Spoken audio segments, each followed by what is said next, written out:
உதிரம் கோர்த்து உதரம் சேர்த்து உதரத்தினுள் உதிரம் புதைத்து ஊனுருக்கி உடல் சிதைத்து உயிர் கொணர்பவள் மட்டும் தாய் அல்ல.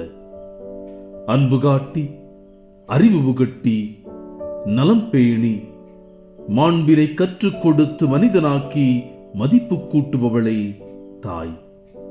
தாயின் இலக்கணம் அன்பு என்றால் அன்பை அளவில்லாமல் கொடுக்கின்ற தருகின்ற அனைத்து உயிர்களுமே தாய்மையை பறைசாற்றுகின்றன, தாயாகி நிற்கின்றன. அன்புதான் தாய் என்றால் அந்த அன்பை தருகின்ற உறவுகள் சகோதரன், சகோதரி, தந்தை, நண்பன், ஏன் இயற்கையும் கூட நம் தாயே. தாயாகி நிற்கின்ற அன்பு உறவுகளுக்கு வணக்கம்.